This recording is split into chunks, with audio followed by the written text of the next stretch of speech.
Luqman al-Hakim, Luqman le sage, est une figure marquante du Coran. Il ne fut pas prophète, selon la majorité des savants, mais un homme d'une sagesse extraordinaire, auquel Allah a accordé une mention honorable dans son livre. Allah dit: « Et nous avons effectivement donné à Luqman la sagesse. Sois reconnaissant envers Allah, car quiconque est reconnaissant n'est reconnaissant que pour soi-même. Quant à celui qui est ingrat, en vérité, Allah se suffit à lui-même, et il est digne de louange. » Sourate Luqman, verset 12. Ce verset plante le décor. Luqman est un homme qui a reçu un don divin, non pas une richesse ou un pouvoir politique, mais la sagesse, al-hikma, ce trésor spirituel qui surpasse toute possession terrestre. Selon les récits des savants comme Ibn Kathir et Al-Tabari, Luqman était un homme de couleur noire, d'origine nubienne ou éthiopienne. Il était esclave, charpentier ou tailleur, selon différentes versions. Mais ce n'était ni sa race, ni son statut social, ni son origine qui comptait aux yeux d'Allah. Ce qui l'élevait, c'était son cœur pur, sa langue véridique et sa soumission à Allah. C'est un message puissant pour chaque croyant. Ce n'est pas ta situation qui définit ta valeur, mais ta foi et ta piété. La sagesse, selon les savants, c'est la capacité de discerner le vrai du faux, l'aptitude à dire ce qu'il faut, quand il faut, à qui il faut, une lumière intérieure qui vient d'Allah permettant de voir au-delà des apparences. Luqman reçut cette sagesse à force de silence, de réflexion et de soumission à Allah. Il méditait, observait la création, évitait les bavardages inutiles et fuyait les disputes. Il disait: « Le silence est la sagesse, mais peu le pratique. » Il avait appris que parler sans nécessité mène aux fautes, et que le silence permet d'écouter la vérité. Le cœur de l'histoire de Luqman dans le Coran est son dialogue avec son fils. Allah dit: « Et quand Luqman dit à son fils tout en l'exhortant: « Ô mon fils, n'associe rien à Allah, car le polythéisme est vraiment une injustice énorme. » Sourate Luqman, verset 13. Remarquons d'abord le style de Luqman. Il parle avec douceur, avec amour. Il dit Ya Bunaya, ô mon petit-fils, une formule affectueuse et tendre. L'éducation commence toujours par l'amour et la patience. Son premier conseil n'est pas sur le comportement, ni sur l'argent, ni sur la réussite. C'est le tawhid, car la base de tout est l'unicité d'Allah. Le shirk est la pire des injustices, car il détourne l'homme de son créateur. Luqman commence donc par l'essentiel, l'adoration exclusive d'Allah. Après avoir évoqué le discours de Luqman, Allah fait une parenthèse pour rappeler un autre pilier, la bonté envers les parents. Et nous avons enjoint à l'homme la bonté envers ses parents. Sa mère l'a porté, subissant pour lui peine sur peine, et son sevrage a lieu à 2 ans. Sois reconnaissant envers moi ainsi qu'envers tes parents. Vers moi est la destination. Sourate Luqman, verset 14. La sagesse, c'est aussi reconnaître les droits des parents. Allah rappelle le sacrifice de la mère, la douleur de la grossesse, l'allaitement et l'amour constant.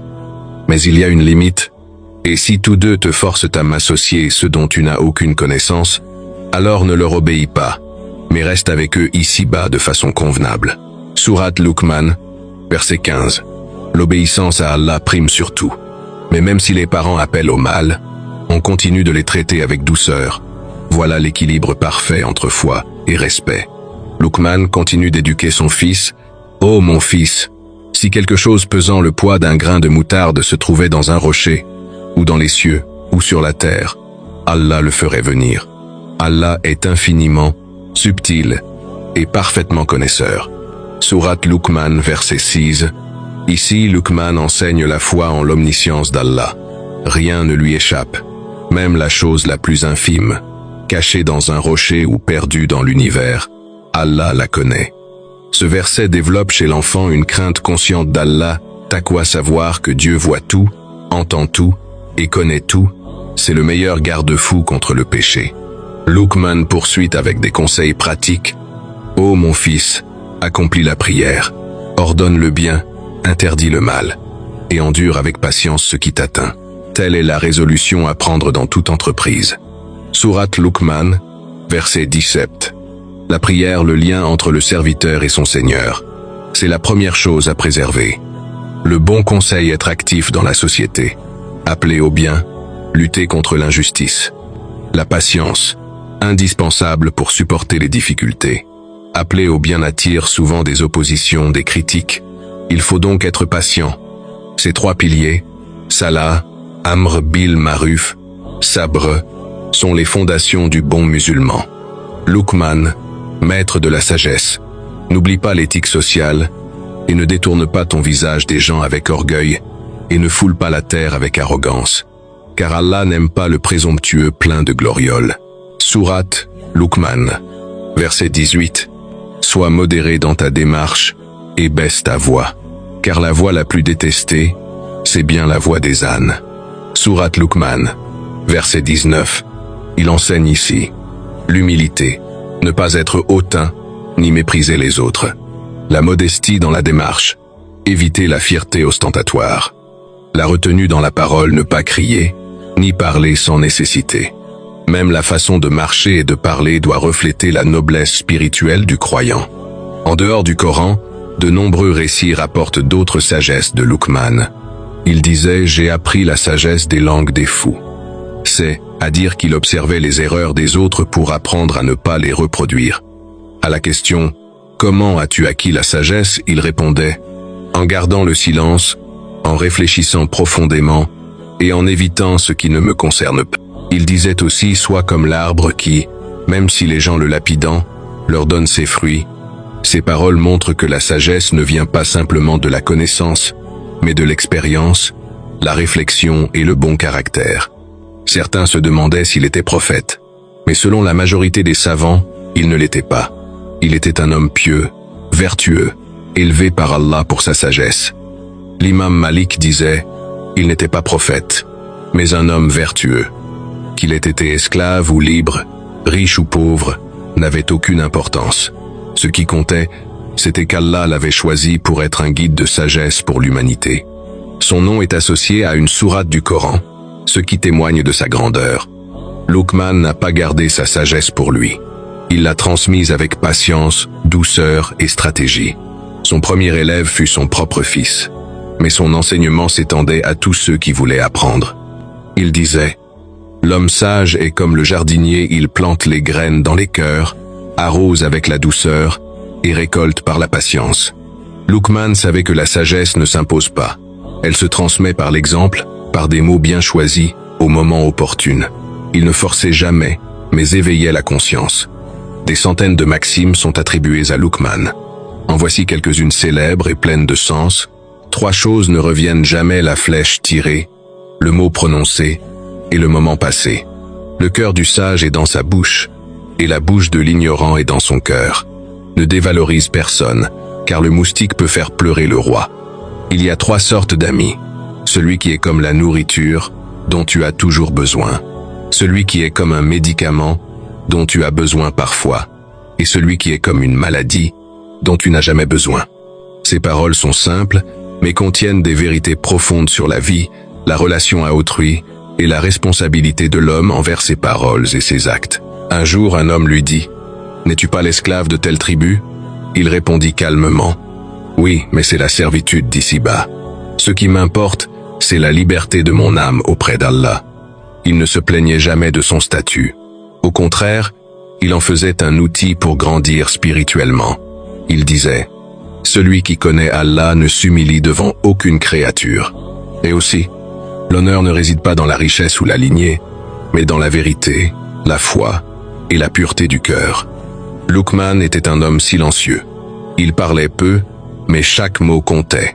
Il disait, « J'ai appris à parler par le silence. » Et encore, le silence est un vêtement qui ne vieillit jamais. Il croyait fermement que la langue est la porte du cœur. Si elle est protégée, l'âme est en sécurité. Trop de gens parlent pour se mettre en valeur et finissent par se dévaloriser. Il conseillait, avant de parler, tourne 7 fois ta parole dans ton cœur. Pour Luqman, éduquer un enfant, c'est planter une lumière dans l'âme. Il ne grondait pas violemment. Il expliquait, il observait, il corrigeait avec affection. Il disait à son fils, « Oh mon fils, n'apprends la science que si tu peux la supporter avec humilité, sinon elle deviendra une malédiction pour toi. » Il l'encourageait à apprendre peu mais avec sincérité, plutôt que beaucoup avec orgueil. Il lui disait, « Le savoir sans l'action est comme un arbre sans fruits. » Et encore, le cœur qui n'écoute plus les conseils est comme un désert sans eau. Un jour, selon certains récits, son maître lui donna une amère épreuve. Il lui ordonna d'abattre un animal et d'en apporter les 2 meilleurs morceaux. Luqman revint avec la langue et le cœur. Le maître, surpris, lui donna une seconde épreuve cette fois. Il devait apporter les 2 pires morceaux. Luqman revint encore avec la langue et le cœur. À la question « Pourquoi ?» il répondit « Car s'ils sont bons, tout est bon, et s'ils sont mauvais, tout est mauvais. » Cette anecdote célèbre résume toute la philosophie de Luqman. La pureté du cœur et la rectitude de la langue sont les clés de toute élévation. Luqman méditait beaucoup sur la mort. Il disait « Le monde est une ombre qui passe, ne cours pas après elle. » Et aussi, celui qui se rappelle souvent la mort verra ses fautes comme des montagnes et non comme des cailloux. Il n'avait pas peur de la mort, mais il craignait de mourir sans avoir accompli ce qu'Allah attendait de lui. Il conseillait à son fils « Prépare-toi pour l'au-delà comme si tu allais mourir demain, et travaille pour ici-bas comme si tu allais vivre 1000 ans. » La mention de Luqman dans le Coran n'est pas anecdotique.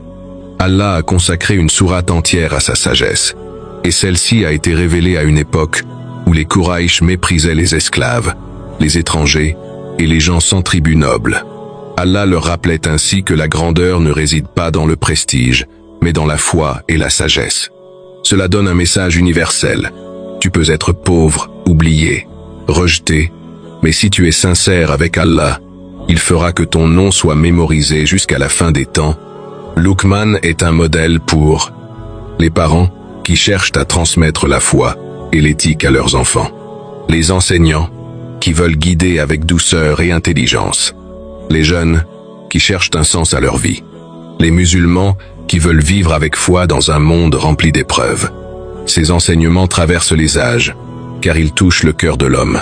Adorer Allah seul, respecter ses parents, être humble, surveiller sa langue, accomplir la prière et faire preuve de patience.